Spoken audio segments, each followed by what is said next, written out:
Xavier Bertrand, ministre du Travail, avait commandé un rapport sur les facteurs de risque psychosociaux et surtout sur comment mesurer ces facteurs de risque psychosociaux. Alors pourquoi? Parce qu'il y avait, à l'issue de la conférence nationale sur les conditions de travail d'octobre dernier, il y a eu une charge assez forte du patronat contre les études de la DARES, donc du ministère du Travail, notamment la fameuse enquête Sumer, surveillance médicale des risques, qui a montré un certain nombre de facteurs d'aggravation des conditions de travail, souvent ce qu'on appelle l'intensification du travail, augmentation des contraintes de temps, etc. Et comme on parle de plus en plus du stress au travail, qu'il y a la question des suicides, qui préoccupe pas mal les Français, qui est assez médiatisée, les suicides sur les lieux de travail, avec l'histoire de Renault, de Billancourt, avec des histoires EDF, des histoires dans la grande distribution, mais aussi chez Peugeot, enfin, il y en a un peu partout. Donc cette question-là l'interpelle pas mal, et donc le ministre avait commandé un rapport. Alors il y a eu une première polémique, c'est que ce rapport il a été commandé à deux spécialistes, Patrick Légeron et Philippe Nass, et l'un des deux, Patrick Légeron, médecin psychiatre, dirige un cabinet, un des plus gros cabinets de consultants en gestion du stress, et donc d'aucuns voyaient là un conflit d'intérêts, je dirais, entre son cabinet, son activité commerciale à travers ce cabinet, et puis le fait qu'il fasse un rapport au ministre sur ces questions-là, où il a intérêt effectivement à développer tout ce qui est gestion du stress, etc. Je crois que ce rapport, il a été commandé aussi, justement, par rapport à cette polémique lancée par le patronat, et on a le sentiment qu'il était un peu destiné à montrer que le ministre avait compris la polémique du patronat. Je ne dis pas que le ministre la partageait, mais en tout cas, on est un certain nombre à avoir le sentiment que ce rapport était de proposer autre chose que les classiques explications à la montée du stress, à la montée des suicides, qui seraient dans la dégradation des conditions de travail, dans l'intensification du travail. Et effectivement, de ce point de vue-là, le rapport, il répond à la commande, puisqu'il évacue un peu, et c'est la critique principale que nous, on peut faire, il évacue un peu la question du travail. Alors, il y a toujours une polémique sur est-ce que le stress, la souffrance psychique, c'est dû d'abord à des contraintes extérieures comme l'intensification du travail, l'augmentation des contraintes de temps, ou est-ce que c'est dû à des fragilités psychologiques individuelles qu'on peut rencontrer chez tel ou tel salarié? Alors tout ça est compliqué, et le rapport, d'une certaine façon, il évacue quand même, ou il tranche pas, ou il revient sur des connaissances qu'on peut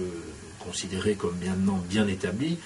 qu'il y a entre cette dégradation des conditions de travail, la montée en charge de la souffrance, la montée en charge du stress et la montée des suicides qui deviennent quand même relativement importants, au-delà même de l'émotion qui est suscitée. Donc ça, c'est un premier élément assez critiquable. Il y a quand même des enquêtes relativement solides, relativement sérieuses, qui ont été conduites en France ou à l'étranger, qui montrent qu'il y a une vraie relation causale entre cette augmentation de la souffrance et ces augmentations de la contrainte du temps, ces nouveaux modes d'organisation du travail.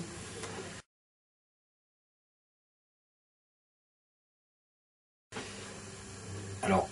bon, on voit bien que le ministre, ce qu'il souhaite, c'est dire il n'y a pas de consensus, donc essayons de créer un indicateur national, et c'est la proposition que fait le rapport, et puis cet indicateur national, on va l'alimenter tous les ans par des enquêtes qui seront confiées à l'INSEE, et puis en fonction des résultats, dans les branches ou dans les secteurs d'activité où on sera au-dessus de la moyenne de l'indicateur, eh bien il y aura par exemple une obligation de négocier, c'est l'une des propositions que le ministre tire du rapport. Bon.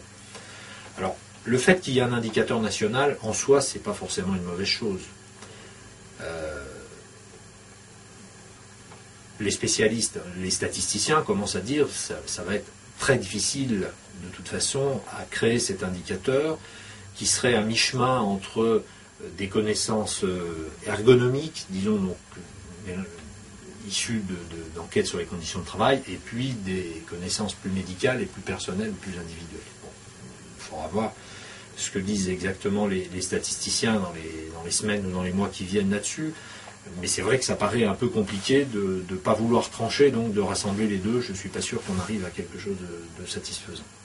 Ensuite, il y a une autre question, c'est, bon, d'accord, ça va créer, admettons, ça crée un consensus, et après, on en fera quoi?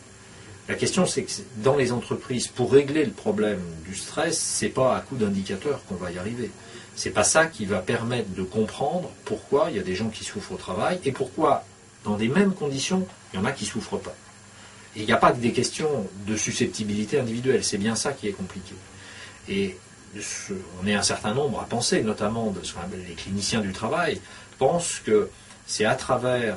le discours des gens, c'est à travers ce qu'ils racontent dans le cabinet médical pendant les visites médicales du travail qu'on va pouvoir repérer dans tel ou tel endroit, dans tel ou tel atelier, dans tel service, des conditions qui font qu'il y a des gens qui souffrent et que ça peut éventuellement déboucher sur des suicides ou, moins graves, des dépressions nerveuses, etc. Donc ce n'est pas un indicateur qui va véritablement tout régler. Un indicateur, il a un caractère, surtout un indicateur national, il va pouvoir dire des choses. D'ailleurs, on le voit chez Renault. Chez Renault, il y avait un observatoire du stress qui produisait des chiffres, des moyennes, qui regardait ça. Ils n'ont pas vu arriver du tout les suicides qu'il y a eu à Guyancourt. Donc, et c'est pas par l'indicateur, il ne donnait rien sur ce qu'il faudrait faire en termes de prévention primaire pour faire en sorte qu'il n'y ait plus de suicide ou qu'il y ait moins de dépression et qu'il y ait moins de souffrance au travail. Donc c'est beaucoup plus par une démarche,